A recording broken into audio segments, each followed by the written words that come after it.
আসসালামু আলাইকুম, কেমন আছেন সবাই? আশা করি ভালো আছেন। তো আজকে আমি পিৎজা বানাবো। পিৎজা বানানোর জন্য আমি পিৎজা সসটা রেডি করে নিচ্ছি। এখানে একটুখানি তেল, কিছু রসুন কুচি দিয়ে দিয়েছি। আর এখানে আমি নিয়েছি অরিগানো, লাল মরিচ পাউডার, চিনি, লবণ আর শুকনো চিলি ফ্লেক্স, যেটাকে বলে শুকনো মরিচের গুঁড়ো।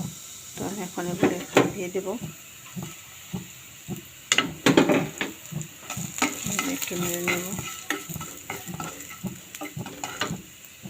আর এখানে সসটা দিয়ে দেব।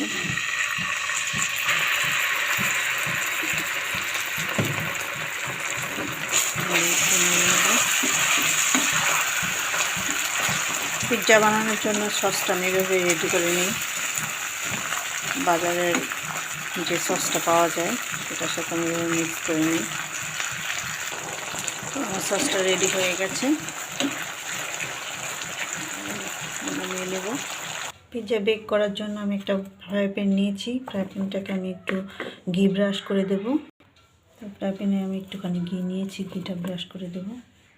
এখানে একটু ঘি ব্রাশ করে দিলাম, কারণ আমি এটা গ্যাসের চুলাতে আগে একটুখানি হালকা বেক করে নেব, তারপর ওভেনে দেবো। কারণ এভাবে দিলে পিৎজার টেক্সচারটা ভালো আসে, ফ্লেভারটাও ভালো আসে। আপনারা চাইলে বাটারও দিতে পারেন। আর এখানে আমি পিৎজার যে ডোটা নিয়েছি, ডোটা ফুলে ডাবল হয়ে গেছিলো, আমি চেপে চেপে হাওয়াটা বের করে নিয়েছি। এখন আমি এটাকে এখানে ইউজ করব সরাসরি। আমার সাথে থাকুন। এটা আমি এখানে সরাসরি দিয়ে নিয়েছি, হাত দিয়ে আস্তে আস্তে মেলে নেব।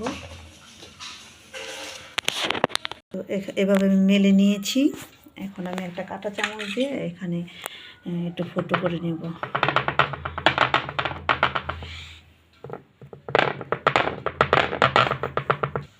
কাঁটা চামচ দিয়ে এভাবে ফুটো করে নিয়ে এলাম পুরোটাই। তো এখন আমি সস দিয়ে দেব। এখন আমি সসটা এভাবে মেখে দেব।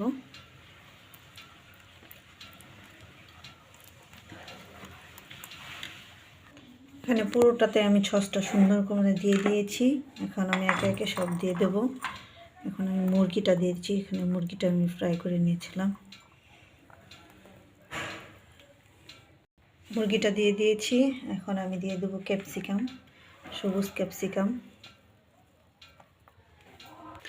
ক্যাপসিকামটা দেওয়া হয়ে গেছে আমার। এখানে লাল ক্যাপসিকাম নেই, সবুজটাই ছিল, তাই আমি লাল ক্যাপসিকামের পরিবর্তে কিছু টমেটো মাঝখানের বীজের অংশটা ফেলে স্লাইস করে দিয়েছি। তো এখন আমি এটা দিয়ে দিচ্ছি। তো এখানে কিছু পেঁয়াজ রিঙ্কেল করে কেটে নিয়েছিলাম, দিয়ে দিচ্ছি। তো পেঁয়াজ দিয়ে দিলাম এভাবে। এখন আমি চিজ দিয়ে দিব উপরে, তারপরে আমার পিৎজা রেডি হয়ে গেছে আমার চিজ দেওয়া। তো এখন আমি একটু গ্যাসে চুলাতে একটু বেক করে নেব, তারপর ওভেনে দিব। কারেন্টটা চলে গেল। লো ফ্লেমে দিয়ে আমি একটু বেক করে নেব, ঢেকে দেব 5 মিনিটের জন্য। তারপরে আমি এখান থেকে উঠিয়ে ওভেন স্ট্যান্ডে দিয়ে দেব, তারপর ওভেনে দিয়ে দেব। তো আমার 5 মিনিট বেক করা হয়ে গেছে। এখন ইজিলি হয়ে গেছে, শুধু নিচের অংশটা আমি একটু বেক করার জন্যই দিয়েছিলাম। এখন আমি ওভেন স্ট্যান্ডটাতে ঢেলে নেব, ইজিলি উঠে যাবে। স্ট্যান্ডটাতে আমি উঠিয়ে নিলাম, ইজিলি উঠে গেছে দেখেন। তো আমি এখন মাইক্রোওয়েভ ওভেনে দিয়ে দেব 13 মিনিটের জন্য। পিৎজাটাকে মাইক্রো ওভেনে 13 মিনিটের জন্য বেক করে নিলে হয়ে যাবে আমার পিৎজা।